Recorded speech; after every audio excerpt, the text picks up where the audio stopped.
Hello, and welcome to my kitchen. My name is Ridley, and this is my kitchen, how I found it. We are going to be continuing our trip through France on our third stop today, which is going to be, I know I keep saying tarte flambée, that's next time, for sure this time. Today, we're going to be taking a trip to Burgundy, and we're going to be trying a recipe called Boeuf Bourguignon.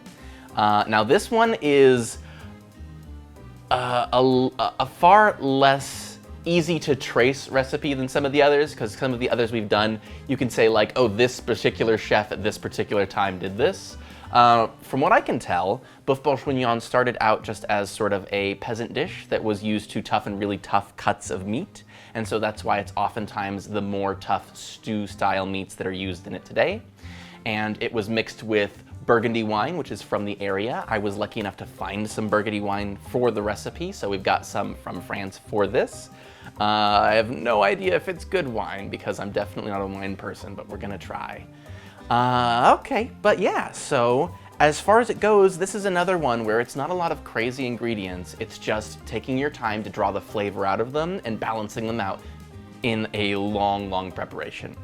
I'm a little worried about this particular recipe because this is one of the only ones on the list that I've tried before. I've never actually made any myself, but I have had some in a restaurant, so my bar is really high.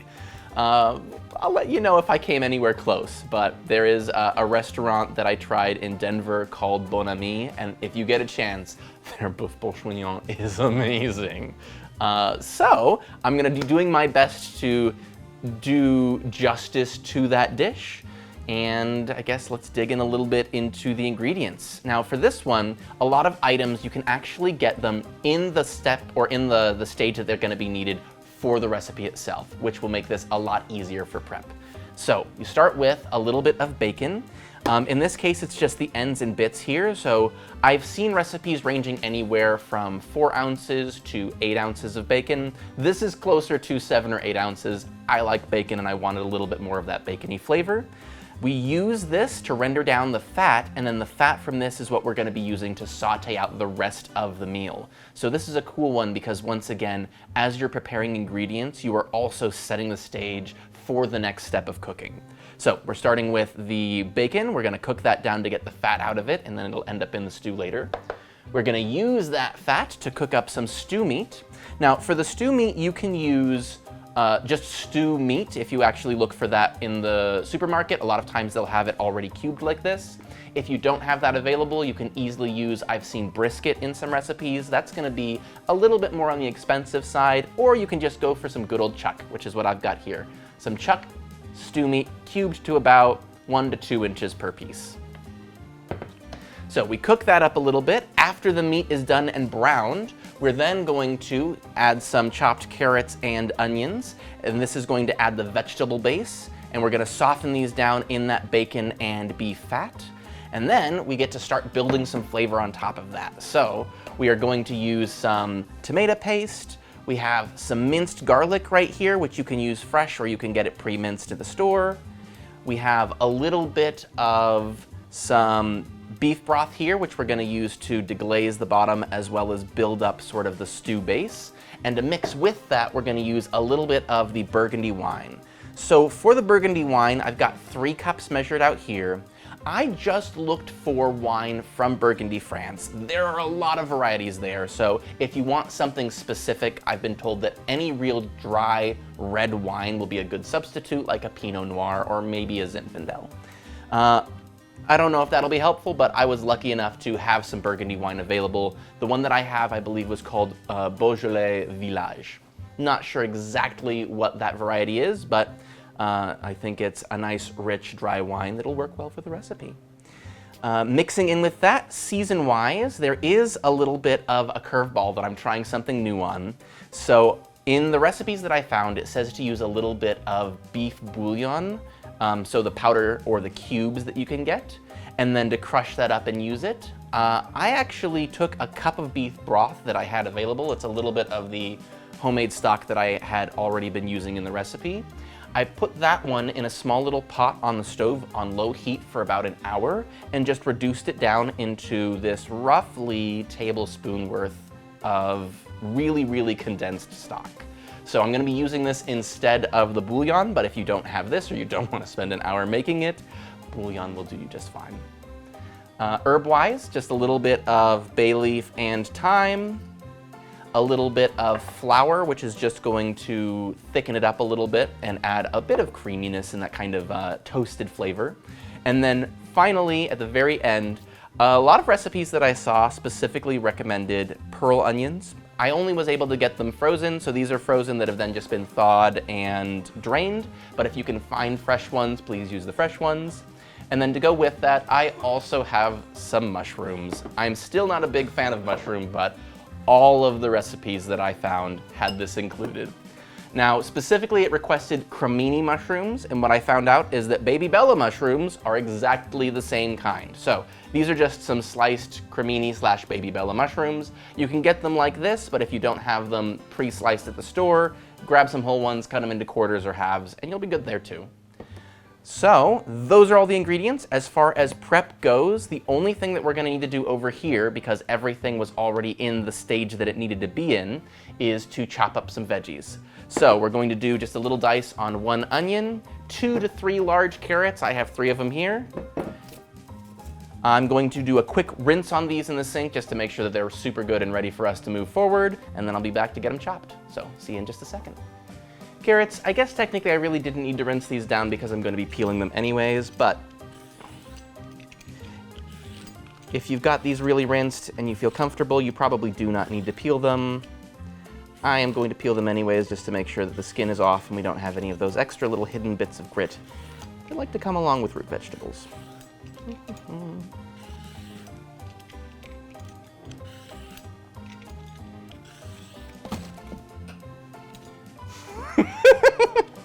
That was also on the last stroke, so the very last piece of carrot, I completed that accomplishment.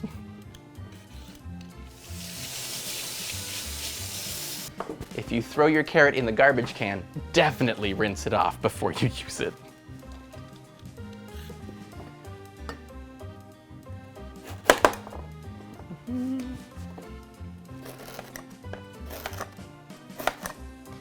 And then same thing here, I'm just cutting them roughly to the thickness of my little chopper here. If you don't want to use a chopping device, feel free to just continue cutting these into your preferred size of carrot for stew. There was no specific measurements recommended in any of the recipes. They just said your size that you like in a stew. So I am going to be using the thicker chopper here, and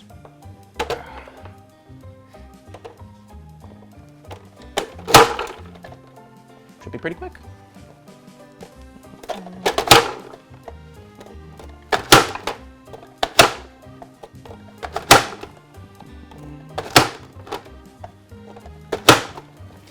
Now for some of the harder vegetables like carrots, if you're using something like this, if you try to put too many slices all in at the same time, it becomes very hard to push it through.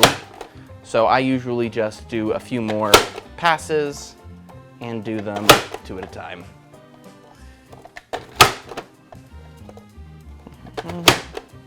Especially since overall, it's really not going to take that much longer.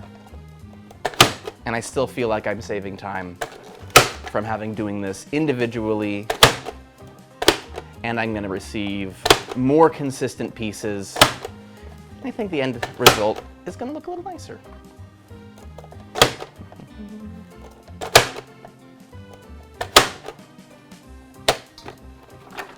All right, so there's the carrots. Now for the recipe that I'm using, the carrots and the onions get put in at the same time. So rather than emptying this out and using another dish, getting something else dirty, I'm just gonna mix them all together. And that should still be the same result in the end.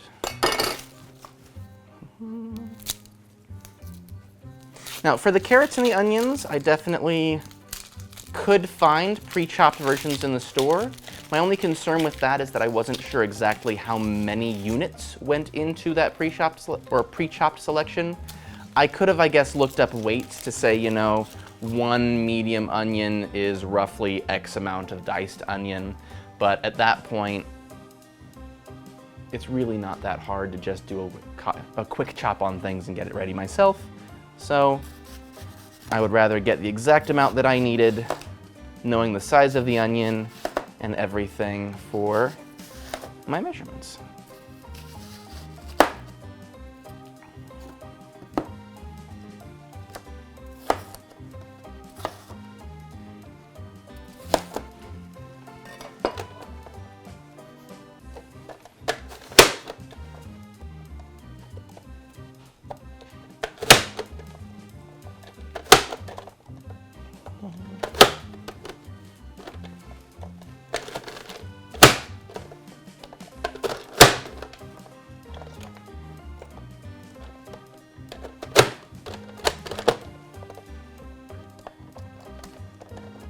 Got a little overexcited on that one.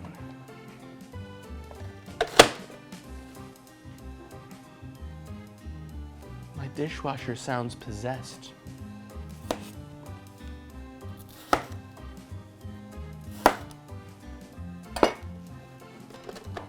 All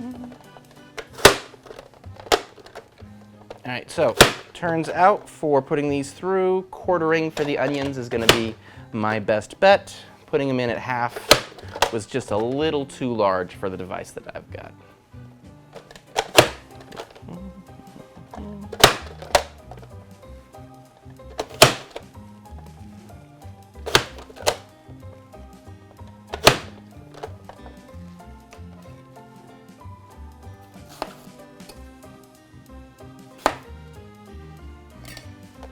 It sounded like the angels were going to battle.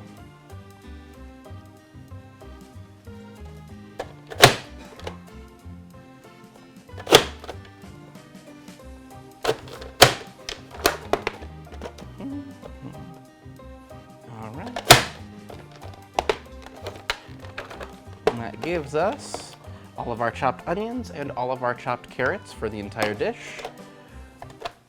All nicely set up in the set that we need.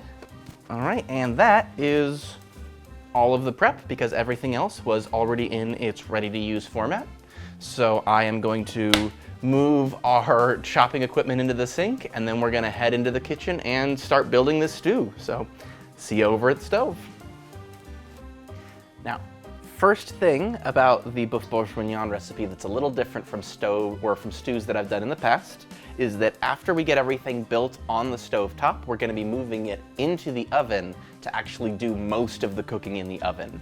So I've seen a lot of sort of stews where you put everything in a pot, cook it for a long time, maybe with a slow cooker.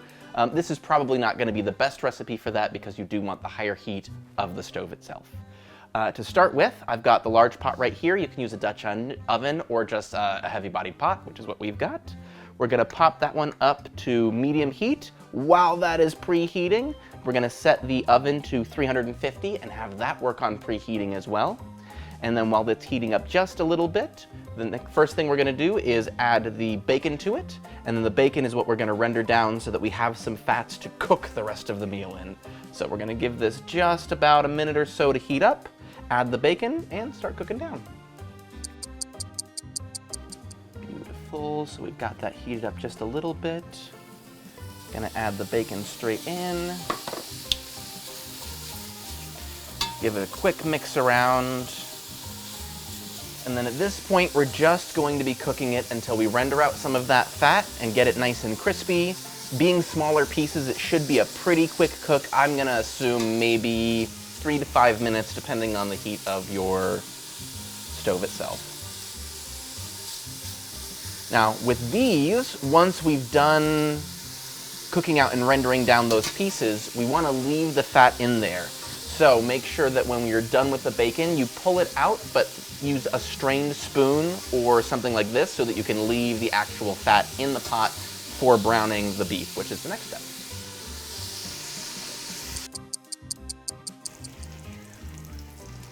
This is looking fantastic. It's only bacon so far, but it already smells amazing because it's bacon.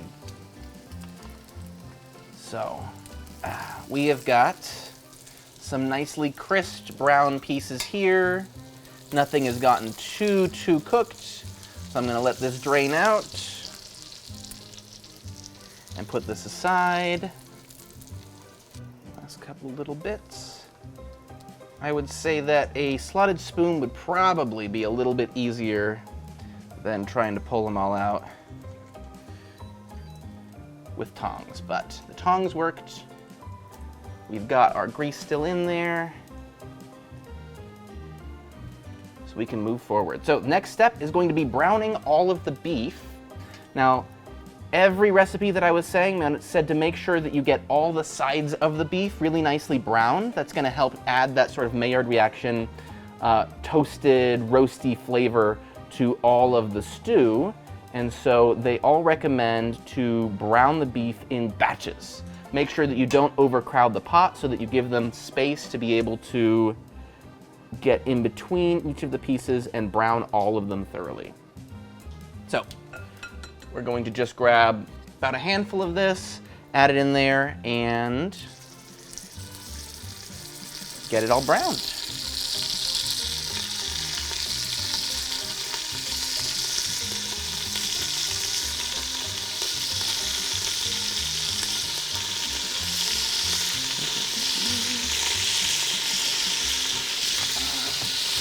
So here, they've got lots of space in between all of the pieces to give them space to brown evenly all over.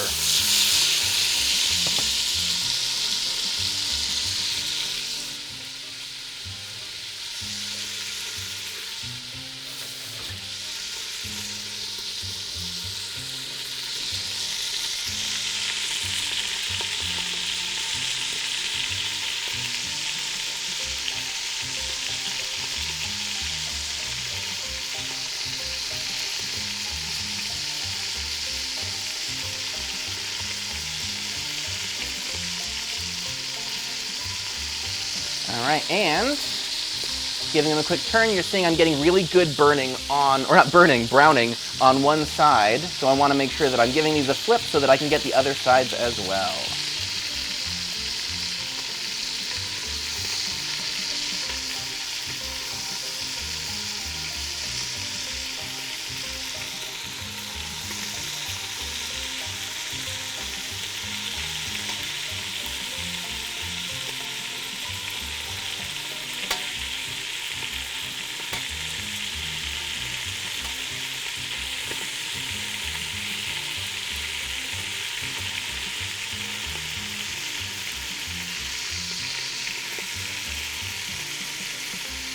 Delightful.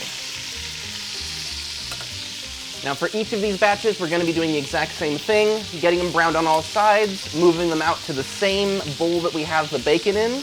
This is just to get some really good flavor started in the pot. Then we get to add the vegetables in, deglaze everything on the bottom, and start building out the base for the stew liquid side of it. All right, so we have really good browning on everything here. You can actually see that there's some browning on the bottom of the pot as well, so that's gonna be some fond that we're gonna be able to deglaze and add to the flavor as we're going. So don't worry if you're getting that browning on the bottom, 100% expected and wanted. But now we can pull these out, get them in with the bacon, and then we will repeat that exact same process with the rest of our beef until everything is thoroughly browned and cooked up. Now, as a quick note here, you do not want to cook all of these pieces all the way through because that's going to really happen in the oven later. What we're looking for right now is just that really nice browning on the outside.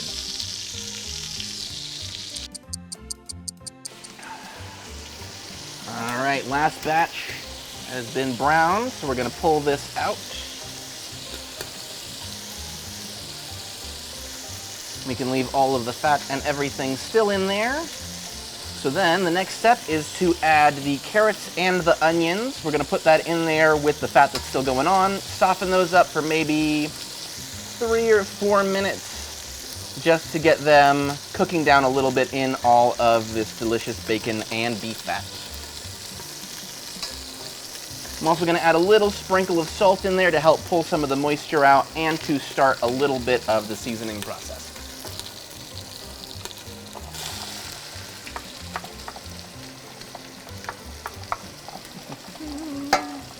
Now there are some recipes that I saw where at this point they have you add a little bit of dairy fat as well, such as butter. Doing so will definitely add a little bit of richness, but is not necessary seeing as we've already got a lot of the fat from the bacon in there. Just get that mixed in. Coat those pretty well with the oil. Beautiful. And once again, we're just going to let this cook down for a couple of minutes to soften up just a touch with a little bit of salt in there. All right. Ooh, and also smells really good already. The carrots are going to add a little bit of sweetness. These are sweet yellow onions, so I get that this is going to add a really good kind of sweeter, savory base to everything we're building up. All right, now the natural moisture from the vegetables in here is starting to break up that fond that's on the bottom of the pot. And so if you take a look, we've got a little bit of the darkness still showing up on the bottom there, but it's getting picked up and coating all of these vegetables in super, super deliciousness. It actually smells spectacular over here. So we're gonna get these cooked down into that, and then right before we add the rest of the ingredients, we're going to use the wine to deglaze that bottom, get all of the fond up into everything, and that's gonna make sure that we don't lose any of the flavor that we've been building up from cooking down the meat and softening up the veggies.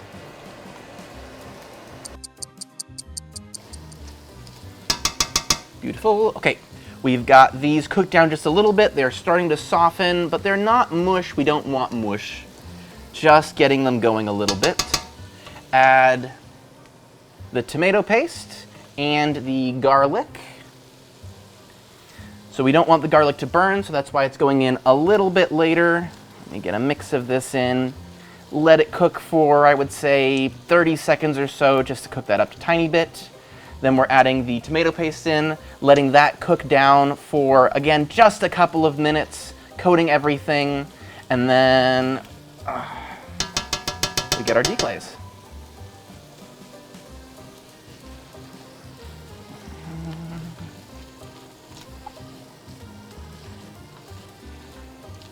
Now the biggest variance that I was seeing between the different recipes is sort of the order that you mix things in.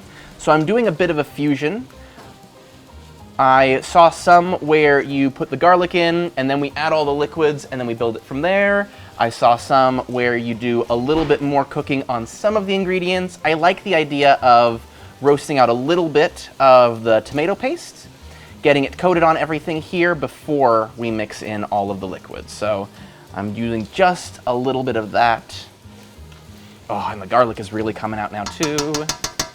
Delicious. Couple of tablespoons of flour. And once again, this is to get a little bit of toasting on that, make sure that it's thoroughly cooked and that it's all mixed through everything, which will be assisted by the liquids. Okay.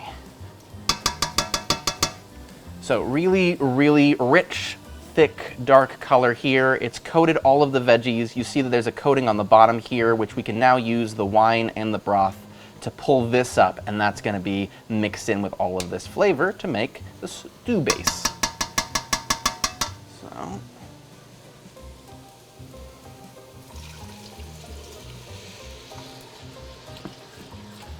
put just a little bit in there to start with, and scrape along the bottom.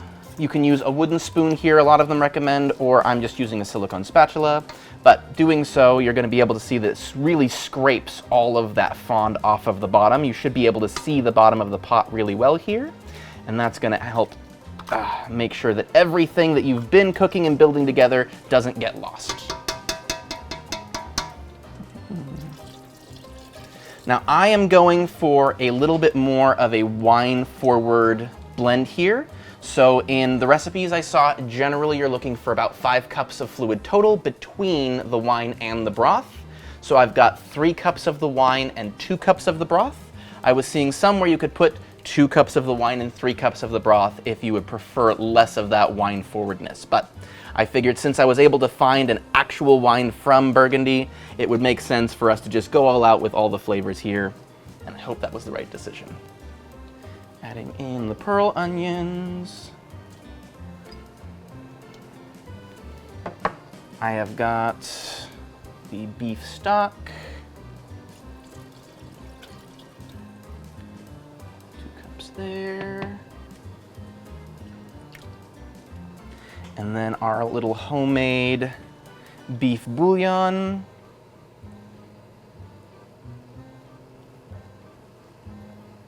Very, very thick.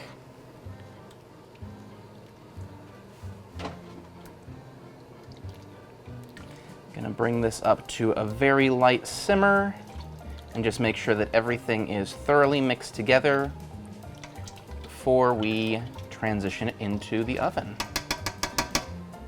And like we were saying, a little bit of salt and a little bit of pepper. I like pepper.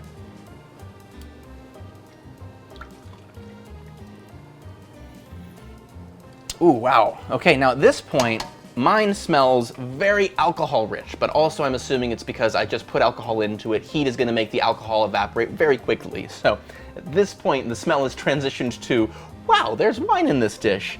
I will give you updates about that sensation as we continue to cook down. Yeah, so we're just bringing this to a very light simmer. Once it hits a simmer, we're gonna add those herbs. Very little mix because I don't wanna break them up, but then it goes into the stove and we're gonna cook it for about 2 hours.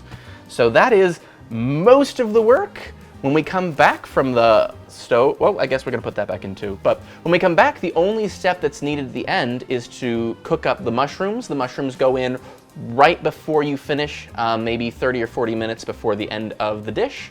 And I'm assuming that's to prevent them from turning to total mush in the stew itself in the oven.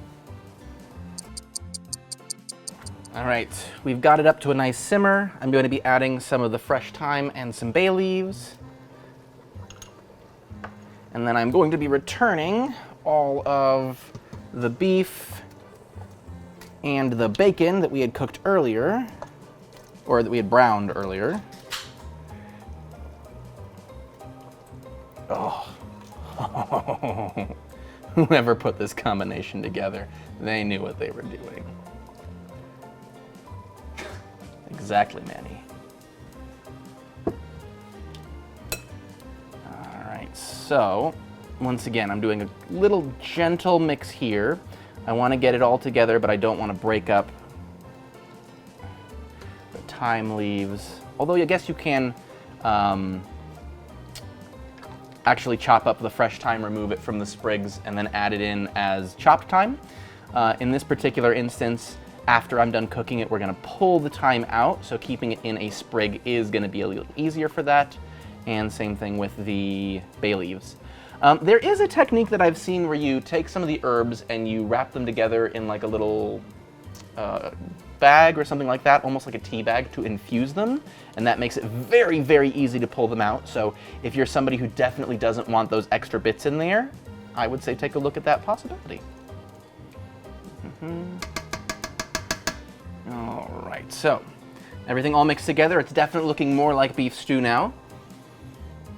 Still smells a whole lot like alcohol in there, but we're gonna cover it up now. All right, got that covered into the 350-degree oven, and then we're gonna set a timer for 2 hours at this point. I'm probably going to check it at about an hour just to give a little bit of in between, but I'm expecting it to be done somewhere between the 2 and 3 hour mark. It's been, like I said, just over an hour.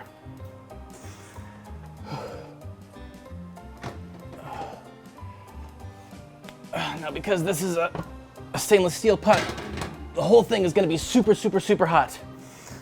So I don't trust any part of this at all without mitts. It's going to just be an absolute ball of hot. Okay. Now, what I like to see here is that it's got a little bit of simmer to it because everything that I was seeing said to make sure that you adjust the heat so that it is simmering. It's hard to do that when you can't see through the lid, and I didn't want to do this too often. But absolutely has continued to simmer, which is great, and noticeably has no smell of alcohol now. It's definitely still got a predominantly wine scent to it right now, but the alcohol aspect of that has really, really cooked away already. So that's at 1 hour. I'm gonna add a few minutes to this because we pulled it out and then I opened it up. It's gonna need to rebuild all of that heat. But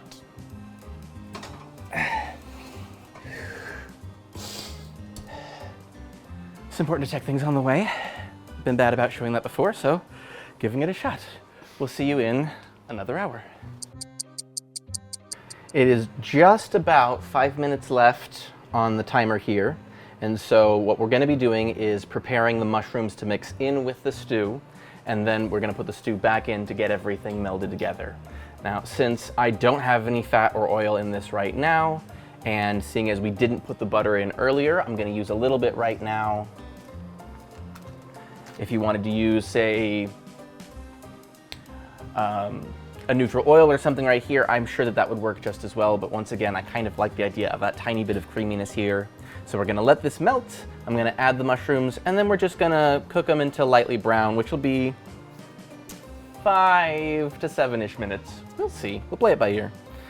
I am not a huge mushroom fan, so you'll probably see me standing back about as much as I can to avoid the smell, but I mean, once again, this is one of the few dishes that I've actually tried before, and it was so good, and there were no alterations, which means I'm sure that there were mushrooms in it. We all must make sacrifices. Huh, Cookie?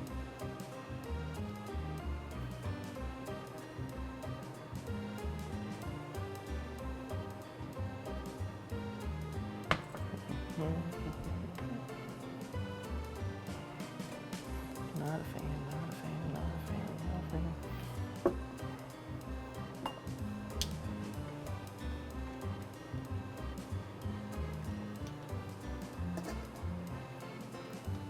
And we're just going to fry these up a little bit, get them nicely browned all over. A little bit of salt will be good for them.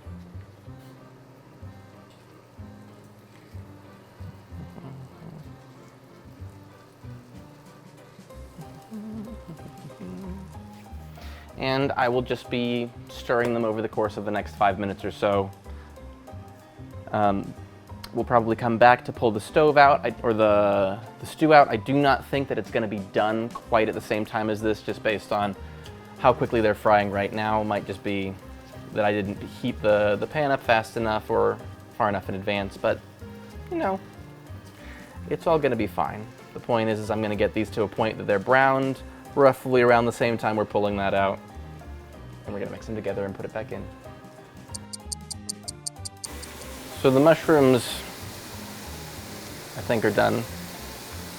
I let the rest of the dish hang out in the oven for a little bit.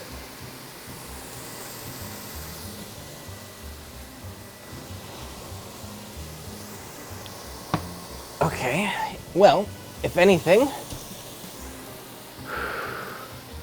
opening up the oven has made me feel very good about what's inside this pot, because the smell that came out of there was amazing. Beautiful.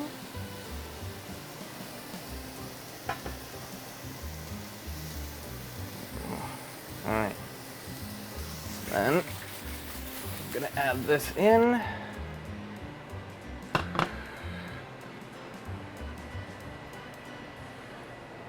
Give it a nice mix.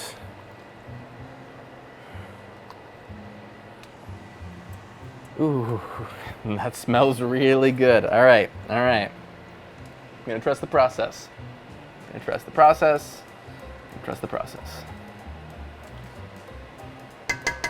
Okay, so last step is we're going to put this back in.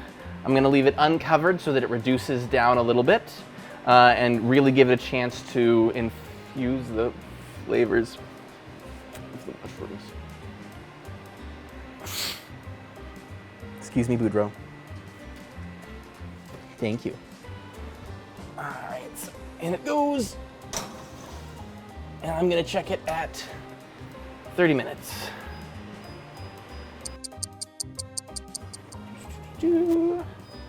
All right, timer is done.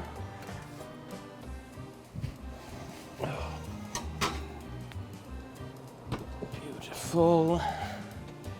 All right. Gonna give this a stir. And then I'm going to cover it with the lid here and just let it rest for about 30 minutes. Then it will be time to eat. So we are on the final stretch. Also, because this is super, super hot all over, I'm gonna move it back just a bit in case anyone wandering through here doesn't notice the cameras and needs to cook. I don't. Beautiful. We have completed the resting on that. And now we can pull out the thyme, the bay leaves, which I had 1.5 bay leaves in here, so let's see if I can't find that other one. Oh, a little more thyme. Oh my gosh, this smells amazing.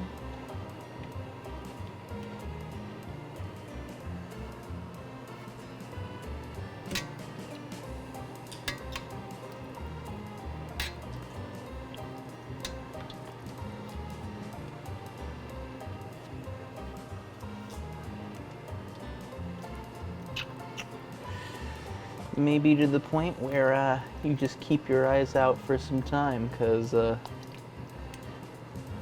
it was a small by the time I mean bay leaf. All right, that was all the bay leaf. That looks like about all the time. So now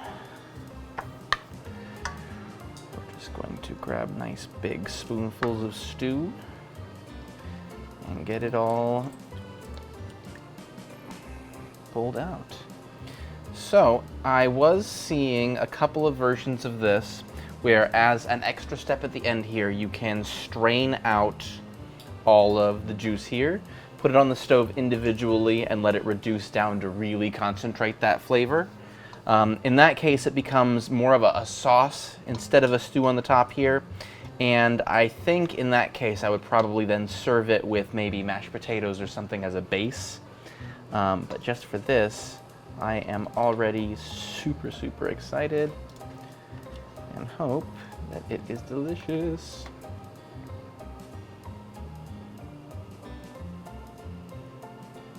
All right, and that is our Boeuf Bourguignon. So I will be taking it over to the table. We'll give it a try with Bruce, and we actually have a little bit of the wine that is in here to try with it. So I'm interested to see how that goes along with the flavor. Let's give it a shot. This looks spectacular.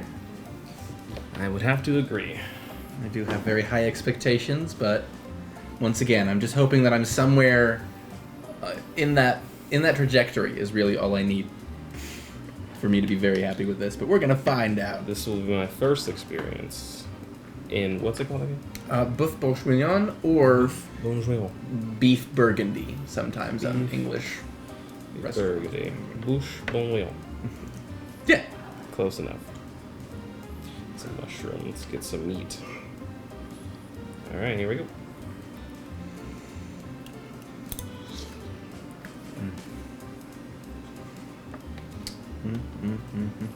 That is very tender and very delicious. Yeah, I had a feeling that there was just no way that this would be bad. Oh, I was right. So, I definitely see why some places we'll take this out. Because, I mean, it's already fairly thick. But imagine this, then reduced down even more so it's almost like a gravy. And then putting this over mashed potatoes. This would be like the perfect gravy for mashed potatoes. It'd be so good. I mean, it's delicious as it is. It's super delicious. The onions have got enough texture to them that they're not completely falling apart. But at the same time, they're small and they give like a little bit of a bite and crunch in there. Good flavor there. Carrots, you just bite right through them. The beef, you just bite right through it. Mm-hmm. Oh yeah, and there's bacon in there. Bacon. Don't forget about the shrooms.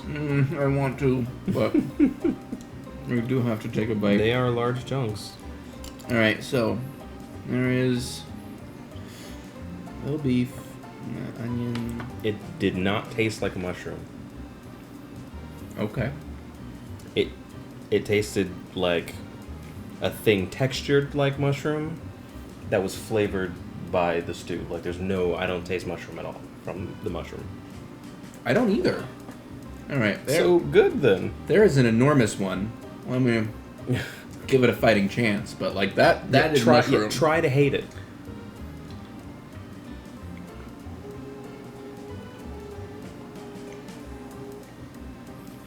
Is that a little worse? When there's a big enough piece of it, the middle of it still tastes a little bit like mushroom. Like it didn't soak all the way through? But all things considered, I could eat the whole thing. Like right in the middle, right? I got a big enough piece. Right at the end, it just kind of sneaks its way in where it's mushroom. like, yeah, absolutely. There's a little bit of mushroom in there. But there's mushroom in that mushroom. A little bit. This is a tiny bit of mushroom flavor somewhere in the center of the mushroom. But the smaller pieces, like the stems by themselves without the big head to them, yeah, throw it in there with everything else, and I wouldn't know if you didn't tell me. I mean, I would know because You made can it. see. Also because I can see, but like if I was blindfolded, someone stuck this in my mouth, this is a weird situation we're getting into. I wouldn't necessarily know there were mushrooms in there.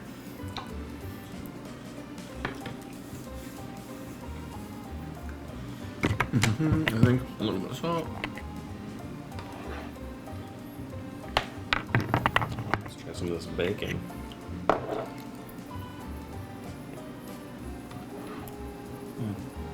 Gonna try that too.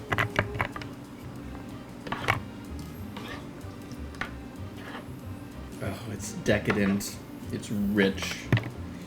And the alcohol completely gone. The wine flavor has I forgot that you put that in there. There's almost a whole bottle of wine in here. Delicious.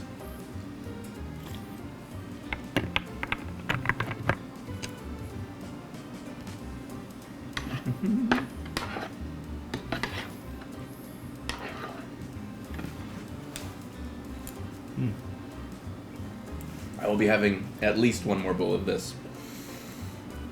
It's hearty too. It's very filling. It's very delicious. It takes a little bit of time, but most of that time was waiting. So if it's something that you can get started and you have some things to do around, some, rounds of Beat Saber you want to play, it works. Without dying.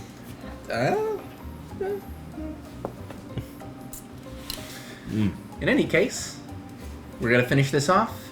Next time is our last stop in France, which is for sure tarte flambée. It's time for reals. All right. And after this, I think our next stop is Spain, so looking forward to that as well. And we'll see you next time, and let us know if you give a Boeuf Bourguignon a try and how it goes for you. But I'm thinking It's definitely worth it. it's definitely worth it.